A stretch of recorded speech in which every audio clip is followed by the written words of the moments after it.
if Rag and Viking would like to unmute their microphones. Indeed. Hello. Hello. There we go.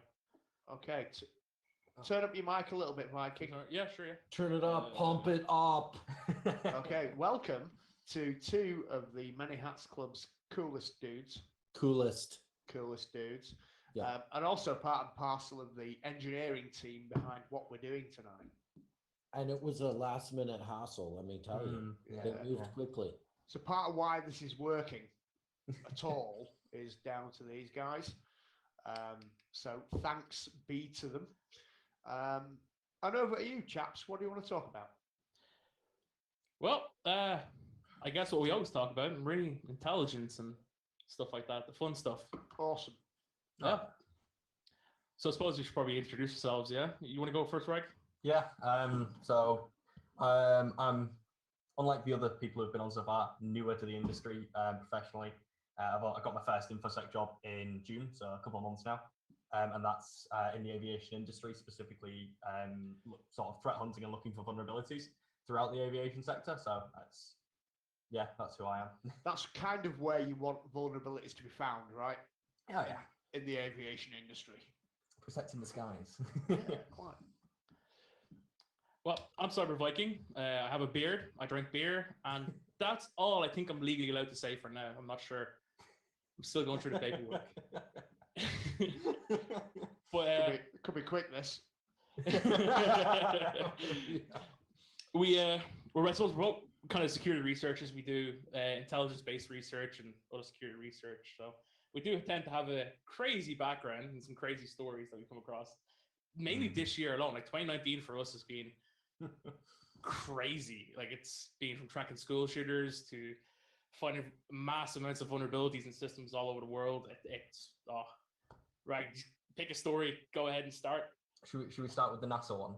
Yeah, sure. Start with NASA. Start with the NASA one. NASA. Everyone talks about NASA. Let's go with that one. We actually have an image to put up on the stream. So Matt, when you can, we want to show everyone this image.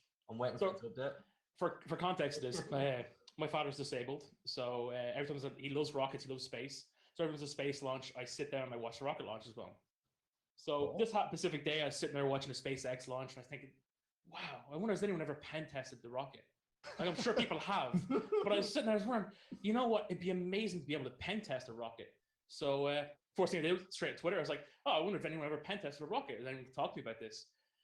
Okay, Rag's first response back was, give me a second, let's hop on Showdown. I was like, whoa, no, Rag, calm down. You can't be doing that, especially not without me. So, of course, we followed up with both was hopping on Showdown, and about 6 hours later, I don't know if the image is up yet. It is. We had to contact NASA. So that's the kind of stuff we got to get the wild shenanigans.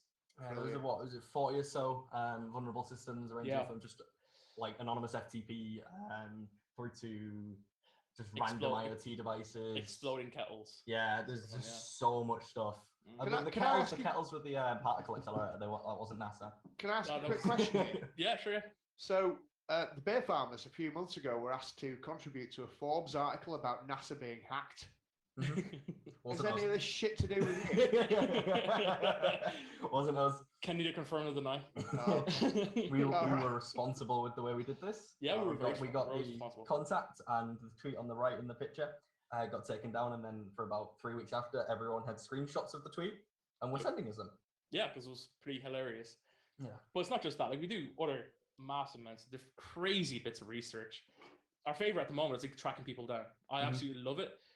OSINT is my bag, not just OSINT, but all source intelligence in general. RAGS is very similar to it as well. So when it comes down, like, we're constantly challenging people now to find them, like, anywhere points in the world. Like, Jenny Radcliffe was one of the recent ones I did. That was a good one. That was in London. Rag, for example, a photo Rag put up on Facebook and basically told me to find Rag. Took me all of what? I think it was like 3 minutes in total. The 5 minute mark. Rang me. Rang me. Yeah, the 5 minute mark was when I actually got you on the phone and called you in a hotel room. That was. So what are you telling us? In other words, if we value your privacy, don't share photos with Cyber Viking. Yeah, well, not just me in general. Like, I'm always amazed the amount of stuff that people post online, like, especially when it comes down to like selfies. Like, I don't know how many selfies I see friends put up and pitch their car keys in the background. Like, People like that will always go, "Oh yeah, it's just a car keys. What can you do with that?" But like 3 years ago, when I started college first, we were 3D printing keys that would work in locks. So it tends to get pretty scary when you start seeing that and then seeing what people are actually posting online. People don't realize what they're posting. No, Like not at all. every bit of data you can gather is intelligence. And how do we make people aware of this? Because I mean, it's by the sounds of it, everyday photos. It's something like I would post, especially my family would post. So how do we make people aware of it? It's like what Stu did recently with his tripwire article, the OPSEC one. It's literally just about raising awareness, making people aware that, granted, you might look at a picture and think it's innocent and all this stuff, but what you don't realize is in the reflection of your glasses is, I don't know, a bus number. All of a sudden, you can now work out where that person is on that route. Like, yeah, one specific one I did with that was for another researcher of mine. It goes by Alan DeBlanc, a friend of mine from college as well. Yeah, he's a good guy. We did a whole basic study around the stickers of his laptop, and I was able to track him down based on the stickers to his Facebook page. And from there, I was able to then basically follow him across Dublin City using live webcams. Wow. So I was able to track him from like Temple Bar, straight up Collins Street, across Collins Street to his bus stop. But then again, once I know his bus stop, I know his bus route. Right. I just have to know how many stops he goes and then he gets off the bus. And then again, he's in VC every day talking to us, so we know how long he's on the bus. I just calculate that time from when he's on the camera at the bus point to the time he gets off, and I've got a solid idea of his area where he's staying. That's when stuff starts getting really scary. People don't realize the information they're putting out there. And again, it's very hard, especially with people like me, who will see information everywhere. So I see intelligence in absolutely everything that's given to me. Mm-hmm. Everything from the type of beer you're drinking to even recently McAfee's bunker, the stuff that was in his bunker, like fun. Such as like people overlooked it. Like when he picked up his camera from Many Hats Talk and twisted it around, people overlooked what was in the room. Like I'll say it right now because I'm in the middle of writing a blog post, so I get up soon. Like he had a McDonald's cup. Like the bottle of water, the chair, the chair type, all from very Pacific countries. Yeah. If you add them all up, you get a solid idea where his bunker is. Wall sockets been another great example. Power sockets, I mean. Yeah, power sockets. Power sockets, yeah. One of the key things, like the McDonald's cup, for example, was the fact that it wasn't. You can tell by the size of the cup that it was very similar to like a UK large size, not an American. There was the difference there, so obviously that rules out America straight away. Yeah. And you can start sort of digging down into where it is. I've got a question for you, for the pair of you. And what you do, what you've described there is like super, super interesting and actually really fascinating from a nosy bastard point of view. Yeah. But I'm trying to just get to a point where we understand what the risk profile is to individuals from this kind of stuff.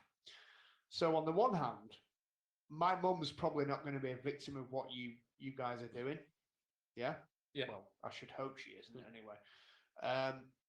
So what's your audience for this kind of knowledge and this kind of advice? I think I know the answer, but for the benefit of the people listening, where are you aiming this kind of work and this research and stuff that you do?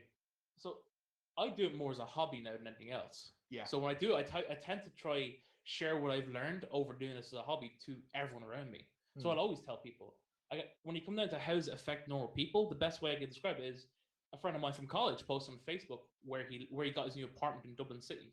Yeah. And how had a great view of the bridge, and it was overlooking the bridge, and then he was going to go out for drinks and stuff like that night. It was great. Someone replied back straight away, was like, "Oh, awesome. Tell me where it is. I'll come over. I'll meet you there. We'll go for lunch before you go out." And he's like, "Oh yeah, I'm at 14B." So many people would sit there and go, "Oh, that's just a standard post on Facebook." But I'm sitting there going, "Hang on a second. How many buildings overlook the bridge in that part of Dublin? How many would have 14 apartments in it, especially when it would need to be B or A at minimum?" So I have an idea where he is, where his apartment is. I also then have a solid idea how long he's going to be away. So if I'm a criminal or a burglar and I want to break in, I now know how long he's gone away from his apartment. I know for a fact he's out drinking, so there's a good chance he's going to come back inebriated, and if I have to deal with him, I have to deal with him. So that is the way you got to look at this. There's intelligence everywhere, and not everyone knows what they're doing. They're posting online. Everything from even the way you type is intelligence now. So you can get a base, you can like break down people's sock accounts, like their fake accounts online, their dummy accounts, easily by how they're typing. Like people, I use three dots a lot. I use 3 dots a lot when I'm typing to make spaces between the dots. If I do that anywhere else, people recognize that straight away when I'm typing because it's in a set compartment. I mean, there's been situations when I've been doing like digging into me and Viking have just been sat in a voice channel. We've been looking at old posts. Like I've had old posts of Dean's up, and you can see the same sort of sentence structure, and it hasn't changed. So you can instantly identify, even though it's a different username on like 10 or so years ago. You can tell it's the same person. Sure. Yeah, it's interesting because from what you've just described and what you're talking about in general, there are clearly roles for the pair of you in my head. Indeed. In intelligence analysis, certainly in the sort of the MI6 GCHQ arena. It tells me also that OPSEC for actual undercover operators, UC, confidential informants, and intelligence services is becoming nearly impossible. Yeah, agreed. In this society, the only concern I have is, guys, like, what happens if the techniques and stuff like that are applied to targets that are basically like if the bad guys. So are we entering in a realm where there's counter surveillance opportunities? Massively. It's a massive concern. I understand exactly where you're coming from with that, because I've thought about it myself. What if I posting something online, someone gets an idea of how to do it themselves against someone else? Yeah. I think that's a massive concern, because you're breaking massive amounts of OPSEC. Like, I have a website called Breach I put up just to basically break OPSEC. It's only it was only a CTF client for me, so I can literally be like, oh yeah, this is all the tools I possibly need in one place. If I go on there, I can pull up anything I need quickly just to do this. I've always sat there and thought, what if someone really bad got access to this? But at the same time, I'm thinking, it's like, okay, what if the good guys see this first? Okay, they'll know exactly how I found them or how I got to this point. They'll know how to protect themselves. I mean, there was an incident, wasn't there, recently about the person who had extrapolated pictures from someone's glasses and used that information to stalk, and then eventually, did they get murdered? No, it wasn't murdered. Was it murdered? Massively wounded, though. Yeah. Critically wounded. Now, I actually talked about that weeks beforehand about doing that in VC. I actually have a blog post up talking about how to do it. Actually, I think I have it down at the moment. I do. Let me check. Yeah, no, I think it took it down. Yeah, it took it down after that news article dropped, because obviously it's the same techniques. Yeah. It's. I guess there's very much a parallel between that kind of thinking and the thinking of online pen testing. I mean, it's showing how to hack something. Obviously make it more secure, but the bad guys can use that as well as the tools to do bad things. Yeah, definitely. But see, the problem is, find that balance. Everything these days, everything is connected. That's the problem. So people are connecting their Facebooks to their Instagram to their Twitter. They're connecting everything everywhere. So without realizing, they thinking, oh yeah, it's great, it's handy, but they're connecting their whole life. So everybody's connecting. So if I want to find you from your Instagram, I'll find your Facebook. A common one I usually do to talk is I show my Tinder profile. I'm like, well, this is how you can stalk me from my Tinder profile. Of course, I don't have a Tinder profile anymore for anyone out there. Just saying, I just have to put that forward. That's good news. Yeah, that's congratulations. But like I still have that as an example. But like, okay, well, it has basic information: my name, my age, where I was in education, where I worked. Pretty straightforward. If I search that in a simple Google Doc, I can pull up my Facebook profile. Yeah. And from there, I've got images of myself, which I can pull out my home address from the background. So I see where I live. If I have a selfie at my house, the car I drive, I have a picture of my car. And it's just a case of building up that profile. Now, when it comes down to bits of information, it could be done as simple as one little word or a name or a simple location, and you can break someone's massive amount of OPSEC. Yeah. Like it's. I mean, we saw that during the TraceLab CTF, didn't we? Yeah, we were massively. pivoting from one person's account to a family member, and then to an alternate account, for example. Yeah. So just through a single comment. So, like, the amount of information that you guys can get with limited access to a lot of things like Facebook and that is kind of alarming. So, do you think that like illustrates just how powerful companies like Facebook and Google are? Like the amount of data that they can have on people? In a way, I think it's beautiful. It's as scary as it is. I think it's actually beautiful to be able to have that much intelligence. Like I always had this argument for a long time where people say, "Oh, having Facebook, it's bad for your security." Well, I'm sitting here going, "Well, I've done stuff with TraceLabs a lot. I've done TraceLab CTF. I've helped find and locate missing people or suicidal people. and help prevent suicides through information they put on Facebook. I see Facebook as a really good OPSEC, having it there, because at the end of the day, if something happens to you, it's your timeline. I know I understand at the same time, if you have intelligence sitting up there and somebody else is coming along and going, oh yeah, I can get everything I want from this person. Yeah, it has that downside, but it also has a positive side. I think one of the problems here, and Viking, that's a really good example about using OSINT as a force for good, right? So you're able to trace an individual down to the fact they're stood on a bridge at any given time thinking about killing themselves, and maybe preventing that from happening. And that is wonderful, really. You know, the opportunity there is fantastic. I don't think we hear about that enough, because the reason we don't hear about it enough is because of an example that we hear about too much. And Ian, you know all about this one. This is about Junaid Hussain. Okay. So this is Trick, the guy that was the head of the cyber caliphate in terms of ISIS. Yeah. And he was running all of their online operations around propaganda, recruitment, and all that kind of stuff. And it's precisely everything that you guys have spoken about that led to his demise. Indeed, yeah.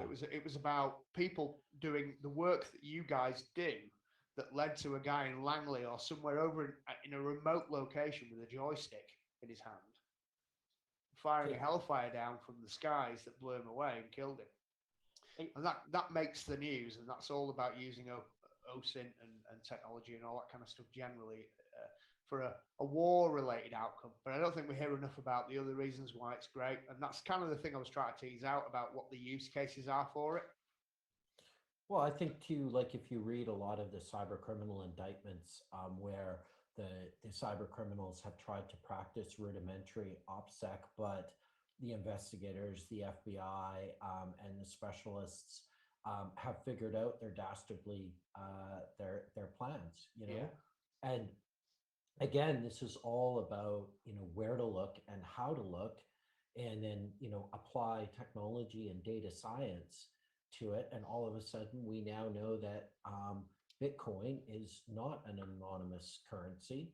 In fact, the United States, as a result of the Myra botnet guys, now have a way of tracing the creation of Bitcoin, what it was used to buy, to an email account, to an individual.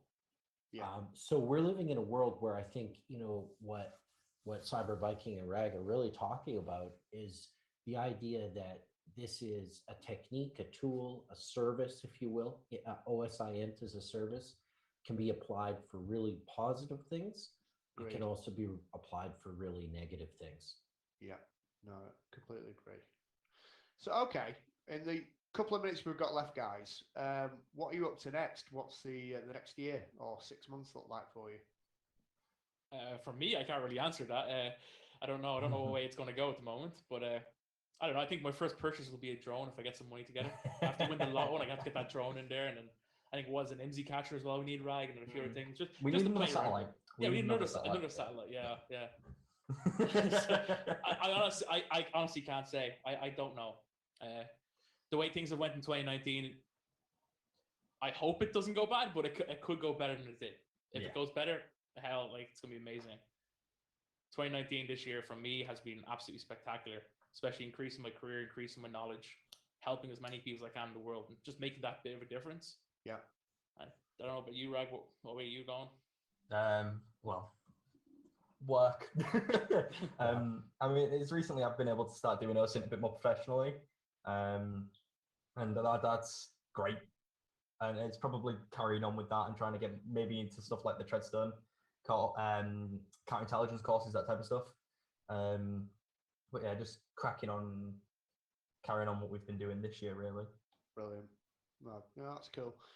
One thing I would say is then keep doing what you're doing, but keep on the light side of the force. Indeed, yeah. The plan to. Yeah. Something to quickly add. We want to beat our record on the Trace Lab CTF. We need 20,000 points this year. Yeah, minimum 20,000. Yeah. When is that, guys? No idea. Question. It's a question soon, isn't it? Yeah, Okay. it should be soon. Let's ask Daniel Card. I believe he's doing it this year. No, I'm kidding. He's hosting all the CTFs. I'd like to add as well that I've known these two chaps for quite a while now, and they really are incredibly impressive. And everything they talk about, they live and breathe. And they've helped a lot of people, missing people, cases of stuff that we can't talk about. We've been involved. I've been a little bit involved in as well. Sure. Helping people who've actually been hacked, investigate those cases. Brilliant. It's a lot of good work that doesn't really come to light because of the sensitivity of it. But rest assured, they're on the right side and doing stuff that's helping people. And it's things like that. I know a lot of it we can't share, but at least share some of it, whether it's anonymized as much as possible. Because as we've heard tonight, there's been a lot of negativity, toxicity around InfoSec. So trying to elevate these things like the work these two are doing, I think will really help our industry as a whole. Too often we focus on the negative. We've got to celebrate the positives. Hopefully the project that the three of us are working on, and also Alan as well, actually, who got mentioned, we hope at some point to release that anonymized version of that research, because how long's it been, guys? It's gone on 4 months now. 4 months. 4 months investigating what is we talk about in an hour podcast, but yeah, it's ridiculous.